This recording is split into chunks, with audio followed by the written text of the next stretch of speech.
Um, and so, point number one, I absolutely agree with you about some of those beautiful modernist buildings. And not only that, but I also find it fantastic the way that the modernity is embraced. Actually, I have my own photographs. I went to China first time in first time in 1986, and I took the photograph that you showed previously of nothing, and it really was nothing. And I remember there were no bridges across the river, no tunnels, no bridges. You caught a ferry, and on the other side there were old rusty factories, farms, and that was that.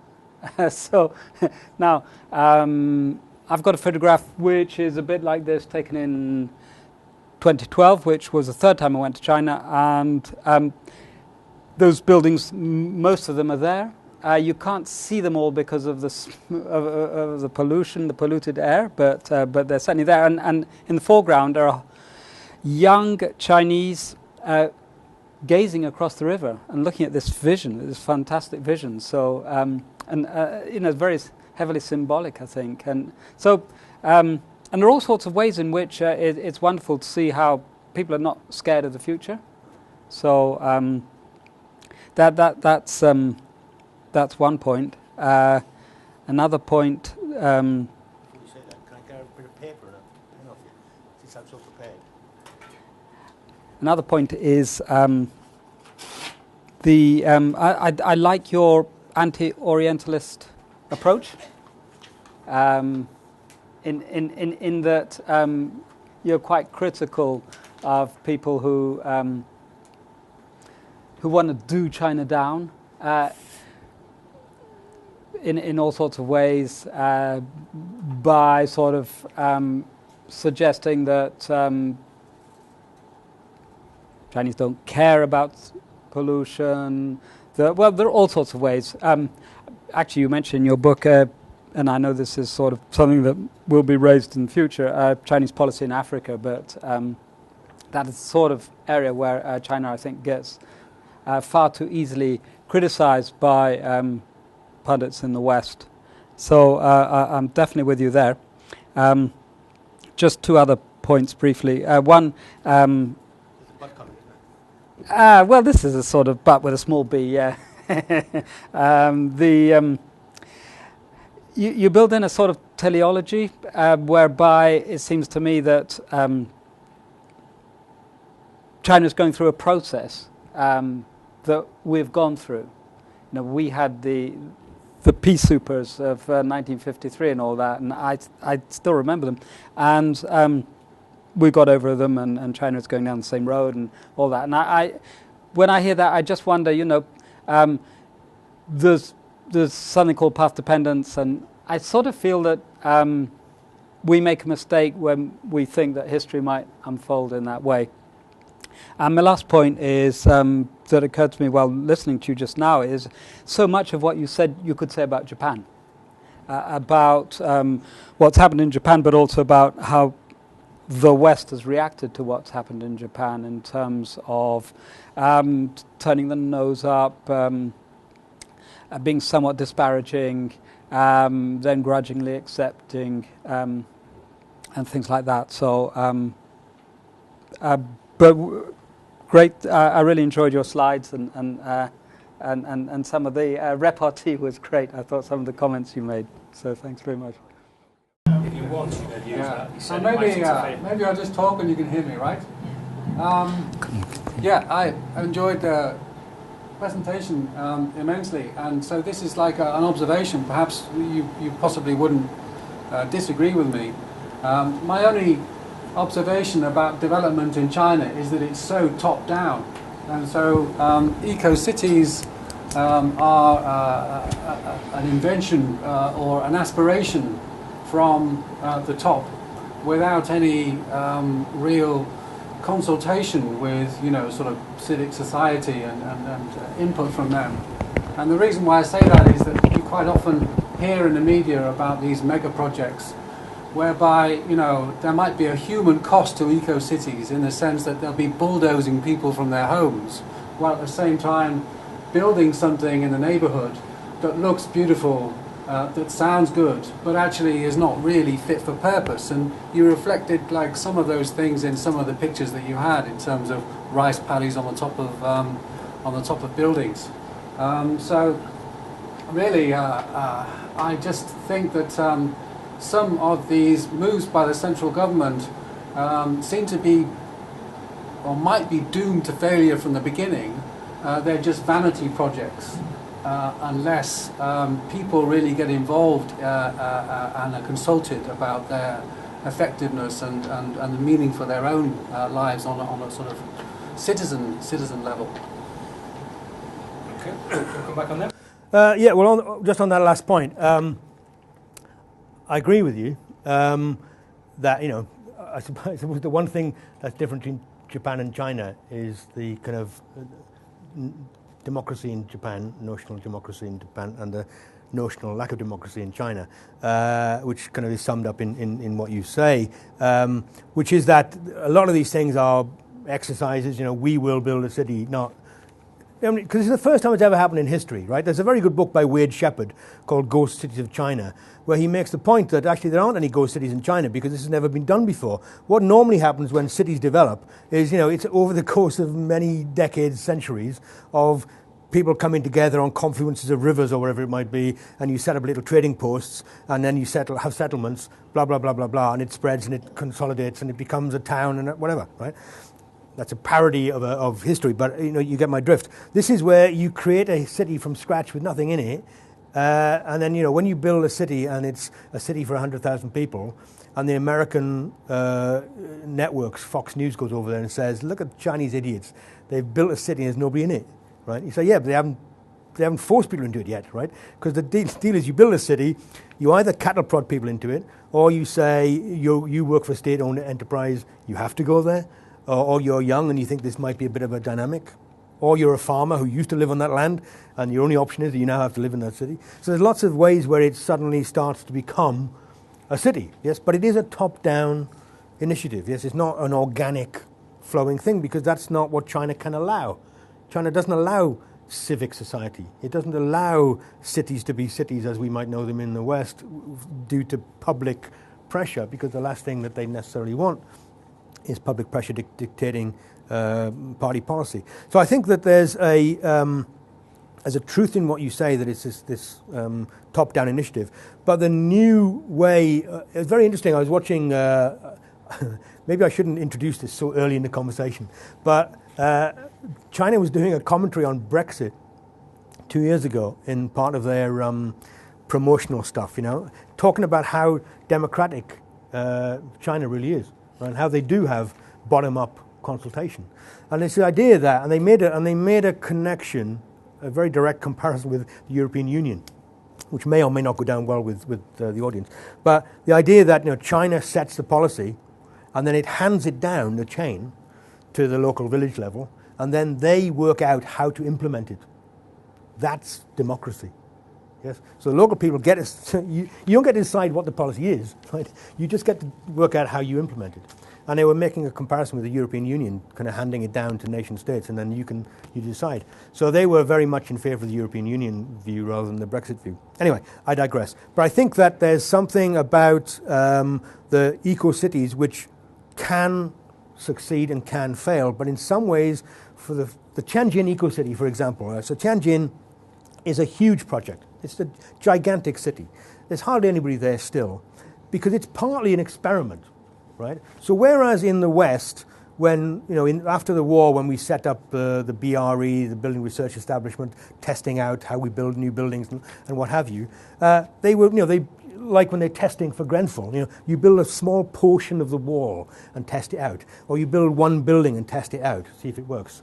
In China, you build the city and see if it works, right? And that's what they did. So so first of all, they've done an incredible job of desalinating that land. They've made it fertile, right? And they're now exporting that knowledge to Africa, to India, to Pakistan. So incredible stuff going on. And then they're testing out with building techniques, and they're training builders. I live in Suzhou, right? It's a city which has been created by farmers.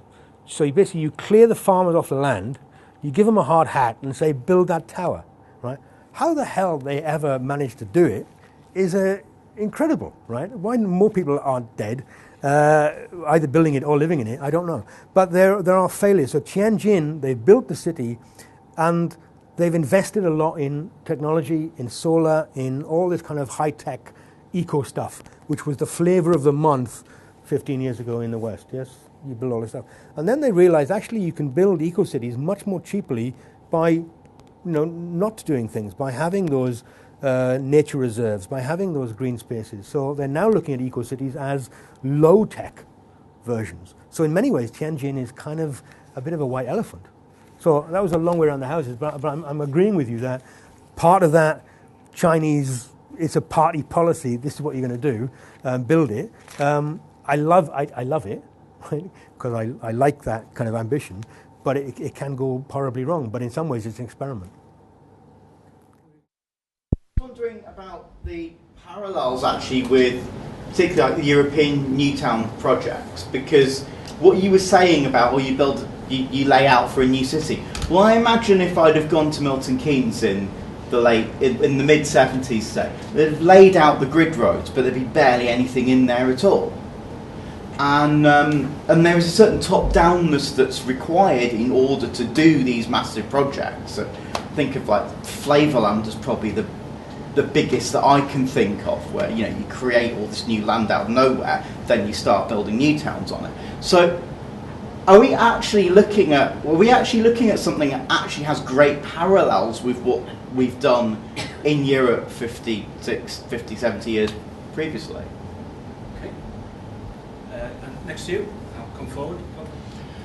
Yeah, I'm interested in the process, the second stage stuff, where you've got a city and you have got people living in it. It's not a new one. What's the process they go about trying to improve the city and get more greenery, get less pollution, get it more a livable city? How does it work at that point? One of the things they do in China, which is they've learned, obviously they learned from the West. Yes, planning policy didn't exist until 1997 in China. They didn't have a planning policy. Yes, it was Soviet policy, which they extended over after the fall of the Berlin Wall and the collapse of communism. But they maintained it anyway. It doesn't matter. What they do is that they say, right, one of the big things in terms of road networks is that what do we see in the West? People digging up potholes, digging up the roads, causing congestion. Right. So they've said, right, we're going to have a 40-meter strip, ransom strip, between the road and a building, and that's going to be grass or whatever it's going to be, right? So you put all the stuff in there, right? So the roads are never dug up, right? They're never dug up because all the stuff is in the grass. So you think, what a genius idea, right? Until you go and sense the urbanism that creates, which is this completely, well, you have a road, you have 40 meters in a building, you don't have a streetscape, right? Buildings on the street, you don't have that feel. Buildings are really set back from the streets. I'm looking at that from a Western urban model, right? Maybe you like it, maybe Chinese people like it, but there's something that doesn't necessarily always follow that it's going to be good. Yes, and also some of these technologies haven't been invented, and if we wait for them to be invented properly, then time will have marched on. The point about China is they're seizing the moment and saying, right, we're going to build it. Remember, we complain about having electricity pylons and how damaging they are to people's well-being, how bad it is for the environment, how bad it is for taking a photograph of the natural environment. But if we'd sat back and waited in the 1920s and 30s until underground cabling was cost effective, then many people wouldn't have had electric light bulbs in the 20s. So you have to just crack on and then do remedial works maybe afterwards if necessary. I think the Garden City and Robert Owen, that whole socialist planning, that's not how they really argue it in China these days.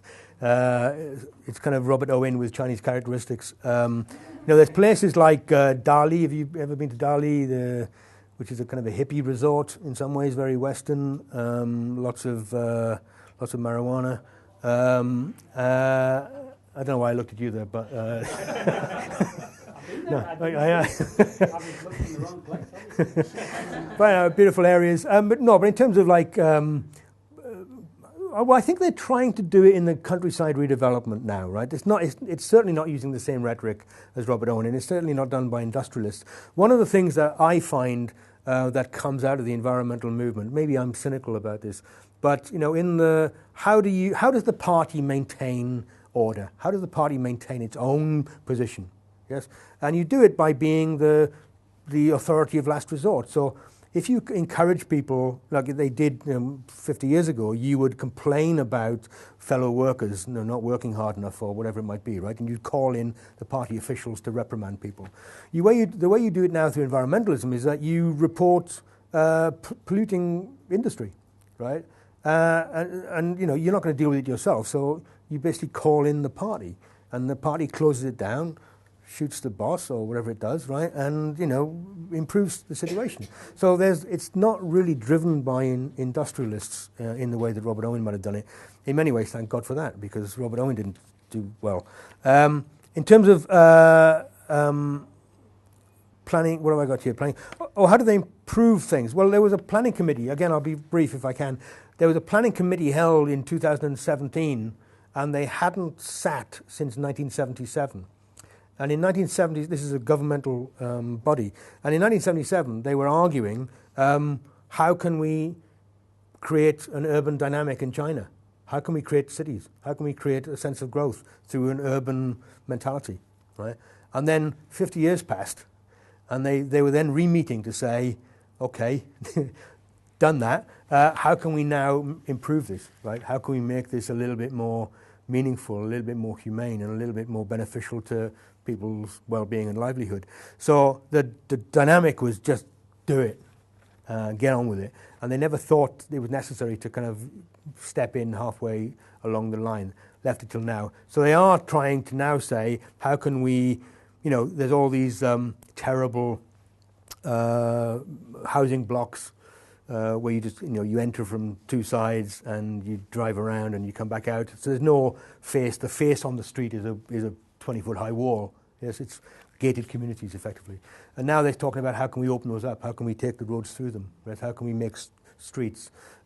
Just one example. So there is something about, again, using the Western experience, the discussion that's been going on with Jan Gehl in Copenhagen for the last 20 years, Richard Rogers, all this kind of stuff that's been talked about, they're borrowing all this stuff.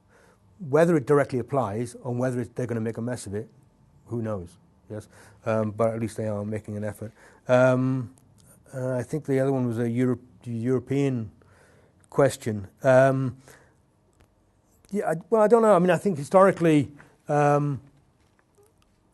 cities just haven't been developed. I think Lille might be an example where there was a new town developed, but in general terms, the idea of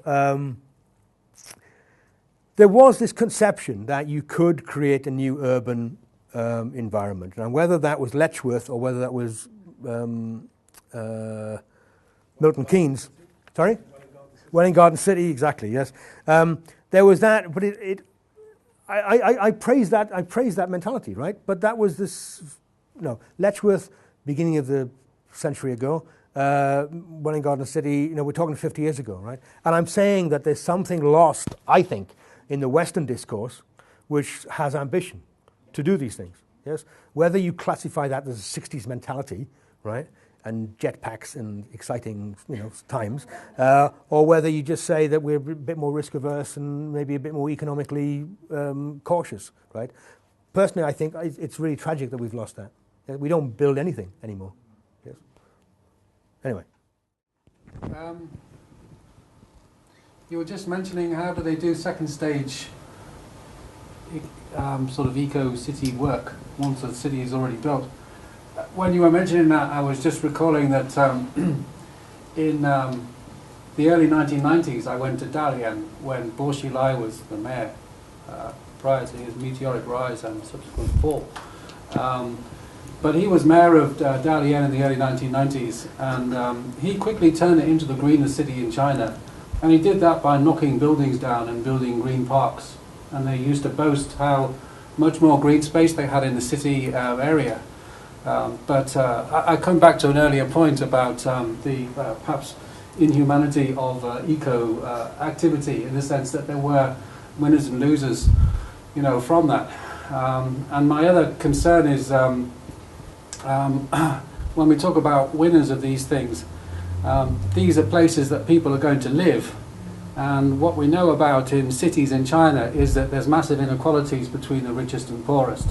The richest who have perhaps gained through earlier housing reform, for example, and the poorest who are probably relatively new citizens and have come from outside the city and didn't benefit from those reform things.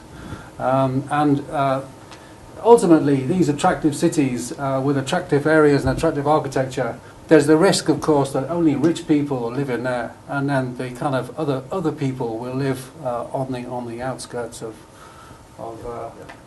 the nice areas, which is like business as usual, I guess. There's a Chinese expression, Lao Bai Xing, which means the old 100 surnames, which is the Chinese way of saying us, the people, as opposed to those up there. The officials, the government, the party, and the Lao Bai Xing, the old 100 surnames, have lost out. I mean, where do they sit in the eco-cities? Well, if they were farmers, their land has been appropriated. They've been paid well under market rates for their land to be bought up. That land has then been developed, has become extremely valuable. The properties on it are sold for huge amounts of money. So there is a fundamental injustice in this vision.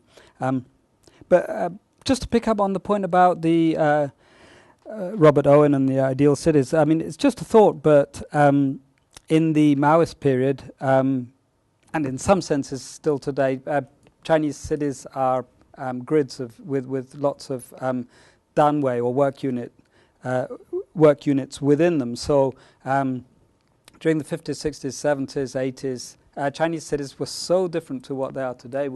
They were low-lying, horizontal cities with brick walls and residential space and workspace and social facilities were all within those walls. And that was a sort of, I mean, it's not the vision of Robert Owen for sure, but it's a vision and a very distinctive one that was current in China and has, well, that has really, in some senses, disappeared now, I think.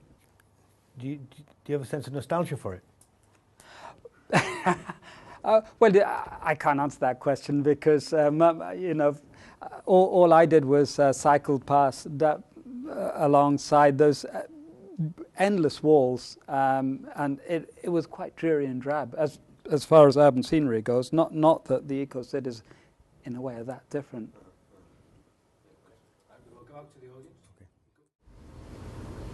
Apart from the areas where you've got the economic migrants going to the east, Chinese housing is spacious.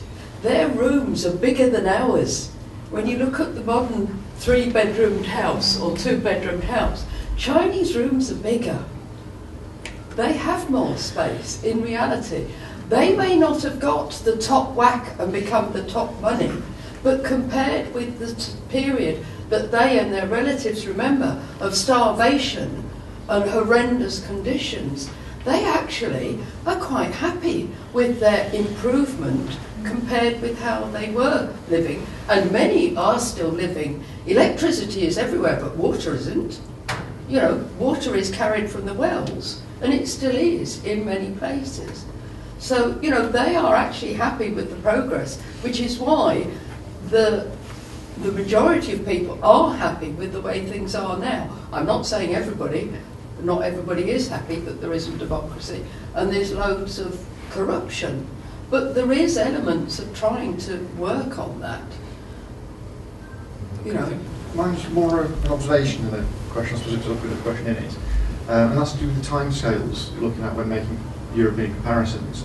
Because all the things that you've referred to have all happened within Europe, just not in the last 100 years. So, for instance, most of the great European cities were orchestrated by the governing power. They weren't organically developed. then things about the forced movement of population.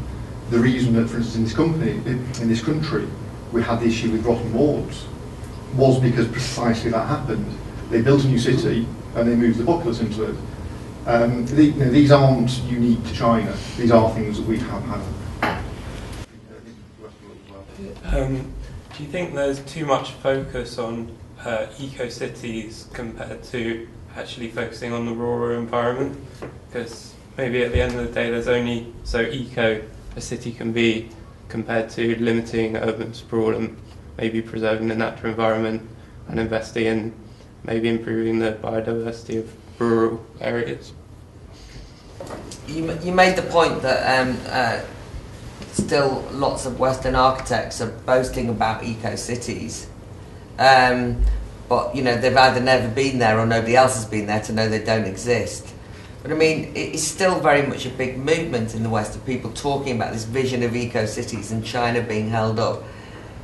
I know you've just written a book, but is there any other way of exposing that? I mean, is there any consciousness that this is in a way a con, on the one hand? And secondly, in China itself, is there an appreciation of how the eco-city ideology is used in the West? How they are actually the focus of a kind of political outlook, which actually they might be more pragmatic about, but do they realise that they're actually being used in a kind of propaganda way as a kind of anti-development, anti-progress, or certain limit on the type of cities that we might want for everybody West or in China? Okay, I'll take one more. Okay, so you were talking about the fact that we've lost the hunger to build new cities and new urban centres here in Europe. But shouldn't the focus be improving current urban centres, for example, by massively improving public transportation in cities such as Leeds, which only have semi-okay bus services? So shouldn't that be the focus, and then we go on to building new cities? Well, it depends what your objective is. I think if you want to transport people, fine. If you want to house people, you have to build some houses or new towns or whatever it is. We can probably have that conversation on the panel, maybe, or a broader one. But there's definitely been a shift in ambition from risk aversion to taking the leap and building a new city. Partly because, the question at the back, talking about biodiversity, if you build a city, what are you going to do? You're going to trample all over nature to actually construct that in the first place, yes? And that's a no-no. So to overcome that, the caution, the amount of carbon emissions, the amount of concrete, the amount of steel, the amount of transportation that you're going to have to use to build a city, in the West, all these things are frowned upon. Right? At least in China, they say, sod that, right? We're going to build a city, yes? And then they do. Now, whether they'll say that for much longer and whether they're not going to be caught up in all this conversation, who knows, right? We can't judge the future. But I think in some ways we've been wrapped up in the man-nature discussion is very much shifted towards nature rather than man, I would argue, in the West. And in China, it's still in some ways recognition in terms of the way they want to build, which is to improve the living conditions, as you say, of ordinary people. And they do that, and I agree with you, right? You still find houses, obviously, that are 10 square meters the rural part of China and outside city centres and on the urban fringes, people are living in slums, right? I've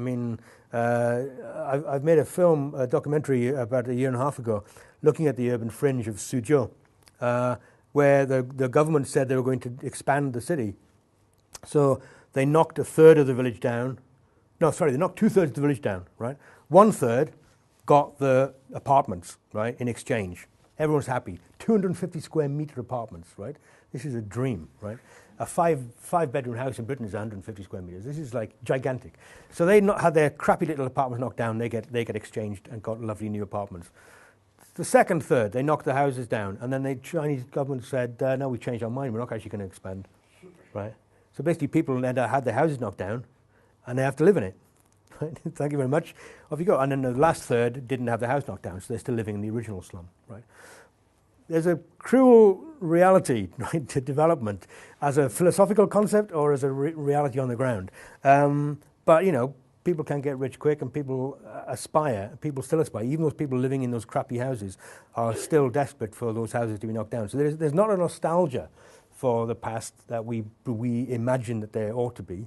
Prince Charles can walk around the hutongs of Beijing and say, isn't it how wonderful these poor people live, right? 1,600 people to a toilet, right? Isn't it marvelous? But they want to get out, right? And the ambition is to have a much better house, much better living standard.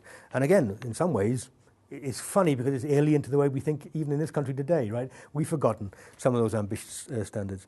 Anyway, I'm waffling on too much. Can I...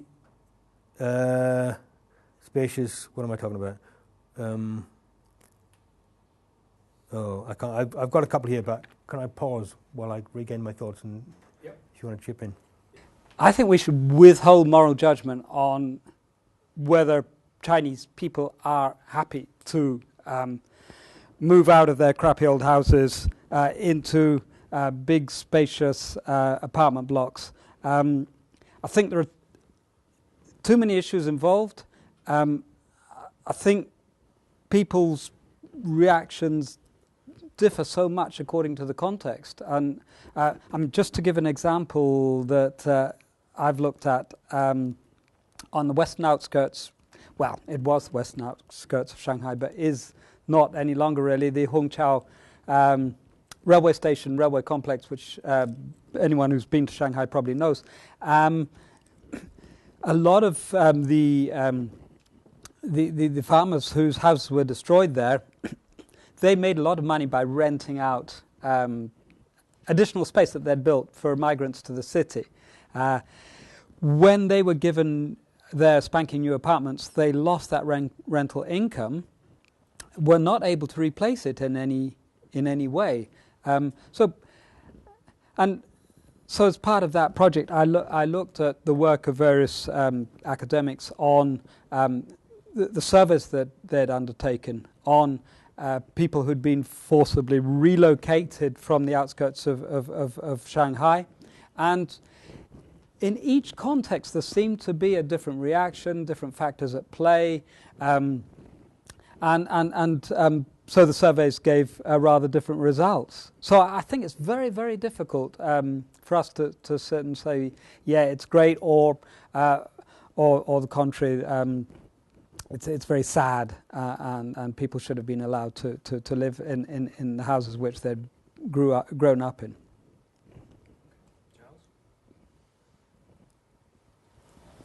I can't think of anything to say. So well, you can ponder on. I'll chip in because I did a bit of research. There's a researcher called Chang Yin in Suzhou who's done some work in Kunshan and Suzhou, looking at the way that people have been taken from, as you say, peasant shacks, farming shacks, which have now become, Kunshan, right? It's like it's almost an extension of Shanghai, and they've been moved from those locations and put into high-rise blocks.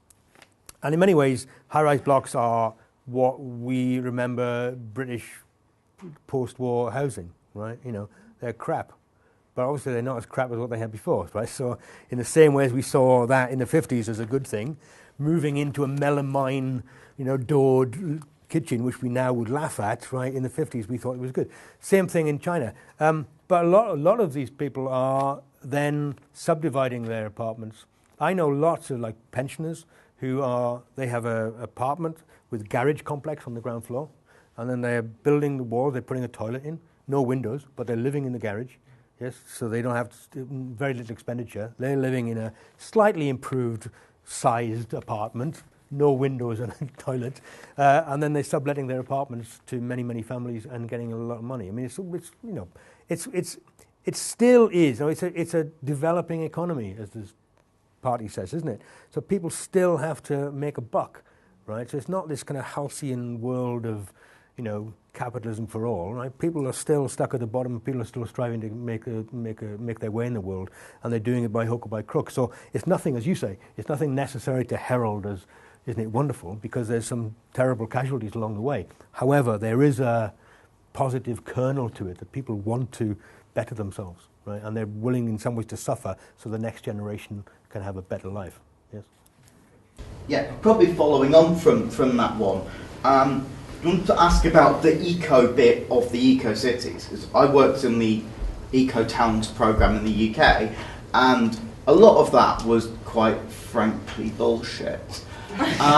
Because actually, in terms of environmental performance, what they were proposing was very poor. It was actually the same old development that you would get anywhere else, with a little bit of gloss on it to make it look as if it was more sustainable, but it wasn't really. So then the question is, how eco are these Chinese eco-cities really? Are they just cities? Are the first three letters redundant? Thank you very much. Currently we are talking about China's urbanization. I think I'm the only Chinese in this room, so I would like to make some voice, since I'm also researching the similar topic, and colleagues of those two from the university. And first, I would like to agree with this lady's comments. Yes, majority of Chinese citizens, they are happy, especially for the people living in the country. Obviously, they talk about inequality, injustice, but most of those are complained by the emerging middle-class people. So they compare themselves with people in Western countries. So they did not say freedom because internet was shut down, and they said our children cannot go to the best school in the city, so they complain. But if you went to the country, most of the farmers, they are happy. I'm from the village, I'm from even the ethnic minority village. Every time when I went back, my grandparent generation, they are happy, they appreciate the Communist Party. They said, oh, before there is no road, now we can take the bus to the city center.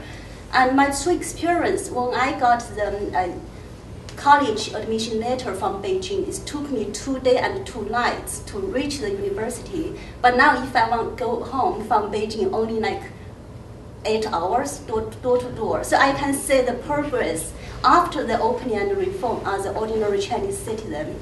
So that's addressed to your comments. So I actually have a question about your equal development or equal civilization.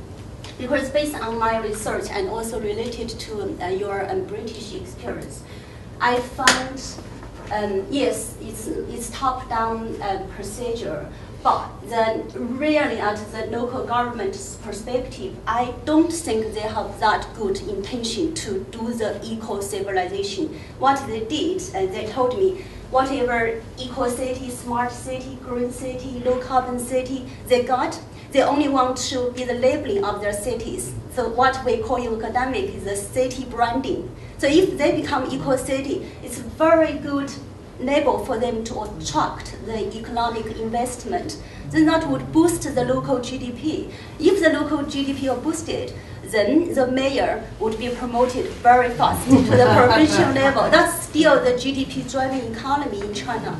But that's how the environment is disguised under the economic development. But when we talk about the social dimension, since I'm a sociologist in the university, I often reflect what the consequence or the social cost when Paul was talking about the farmers, their land are taken. Sometimes really they are becoming the landless peasants and they have no income. And also if the project is unfinished, no one knows when it would end, then they would become migrants in cities, which the situation would be worse. So that what I would say the dangers of such rapid urbanization in China.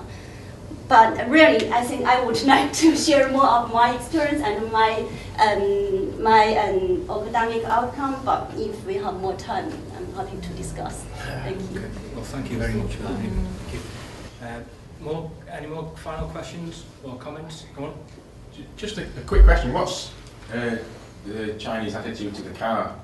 Because that's one of the things that we classify as sort of sustainable eco-city in the West. They adore them. The Chinese will love cars, don't they? Like the rest of us. You can't buy a car. You can't buy a car in Beijing without getting permission now from the government, can you? The world loves cars. Maybe I could just pick up the con question.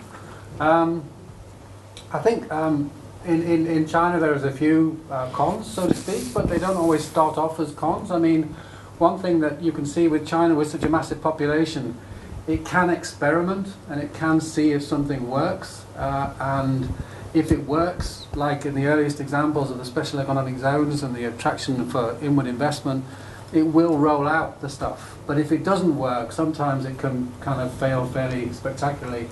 And there are things that are done as a kind of message and a kind of symbol because they can afford. When the maglev was first built, you know, from the airport, it sort of stopped, you know, sort of somewhere on the outskirts of the city, and people had to get out and get a taxi or something. But it was a kind of symbolic thing to boost the feelings of the Chinese people about having one of these things. So I think there's a complex mixture of experimentation and feeling good about yourself and vanity and things that is kind of unique to China. Yeah. Okay, thank you very much. Paul? Well, to pick up on the car point, I think, and to link that to how will China look in the future, well, people will be driving electric cars, probably much sooner than here. So that's one thing. And another thing, the Chinese Communist Party does have this sort of vision of an urbanized China, and it's carrying it out, well, as Austin has been saying, in rural areas, in the west of China, in areas where people have led nomadic lives, they're being brought into the city and made to live in houses, sometimes not blocks of flats but houses. Some have got jobs, some haven't. So complete sort of change of way of life. And in rural areas, there are big programs to get farmers to move from their old homes into purpose-built blocks of flats. And that sort of mirrors what's happening in terms of reconstruction of urban areas. So, and I think that is a vision that leaders in the top of the Communist Party have for how China should look in the future. Yeah. Well, I agree with those points. There's a very good film called, I think it's called The Land of Many Palaces, which you can probably find free on Vimeo if you want to take a look at it. It's looking at Inner Mongolia, the development of Ordos, urban development. It's a very nice, because it looks at the tensions, the contradictions, the human consequence as well as the human, ambition. All these things are played out in this. It's only 1 hour. You can find it for free. I think the question of how is eco-cityness or environmentalism or whatever seen in China and in the West, I agree with you. In terms of, there's a chapter in my book which looks at throughout the entire certification process. There are that many ridiculous certificates. You can even have. I went to Kulamai in Xinjiang province, which is basically an oil town. All it does is it's one of the first earliest oil towns, and it's an eco-city. It's kind of it's a national civilization. It's a national development model city. It's a national this. It's a national that. All these certificates are there as part of pulling in money, pulling in kudos, pulling in face. And that's the game. And toward the end of my book, I have a little table as well where they change the criteria for government officials, how you get promoted, that it was always GDP growth. So if you could spend stuff and build stuff, that was GDP on the line, and you then got promoted because you were spending enough. They've now introduced carbon efficiency as one of those new measures, so you're obliged, however you do it. Right, whether it's by car restrictions or whether it's by using more timber rather than concrete, whatever it is, So there's ways and ways and ways, but also there's ways of fabricating it. Yes. So that's the final point, which I think is this idea about how is China seen. There's two ways it's seen. One is that it's partly this gaming the system, but also at the same time, for 30, 40 years, China has been the pariah, the butt of Western condemnation about its development. Yeah? So it's almost like a displacement activity for the West, that it points to a country that seems to not care about pollution and development and cars and what have you. And China now can legitimately put two fingers up to the West on this story, right? You know, talk about soft power, right? It's the biggest solar panel manufacturer in the world. It's the biggest wind turbine manufacturer in the world. It's the biggest lithium battery manufacturer in the world. Blah blah blah. It has the Three Gorges Dam, you know, which in any other world would be a hydroelectric, carbon-free development, right? But obviously, you then criticize it for the displacement of all the thousands of people, millions of people who live there. So China in some ways can't win, but it's actually still clambering up this greasy pole to say, actually, we are more environmental in some respects than the West. And now China in foreign policy is still is pointing to America and saying, actually, you really should put your own house in order, right, before lecturing us. So there's a change of political play going on here. So I think it's going to got two sides. One is that it's very clearly made up bullshit, certificated nonsense which doesn't mean anything, right? Because it's, like you say, it's a city. They're building cities, right? They've built cities very fast. They're a bit of a mess. They're tidying them up. That's an eco-city, right? So whether you agree with that or whether you think it's nonsense, that's up to you, right? But like I'm saying, there's no definition of an eco-city anyway, so they've got a really carte blanche to do whatever they want to. But at the same time, they're also using this very clearly as a power play on the world stage, because this is the new regime, right? If you can win on environmental grounds, you can dominate the discussion on many other areas. So, yeah, happy days. So, yeah, not that China's going to rule the world, right? And what's the future going to look like? I don't know whether China will look Chinese in the future, whether China's going to look like us or we're going to look like China. But I think there's very real cultural, political differences, right? China's biggest problem is the one-party state, right? And it's a tension. We all talk about these contradictions of urban development versus biodiversity. What a tension that is, right? A contradiction, right? However, the biggest contradiction is China's development and free speech, right? China wants to be the dominant education country, right? He wants to have the best universities in the world, but you can't go on Google, right? You can't search the internet. What's that about, right? So the tensions are irreconcilable, but they've been reconciled for the last 50 years, so it might carry on. So we can't predict. That's what's exciting about China. It's it's up for grabs. Thank you very much. Well done.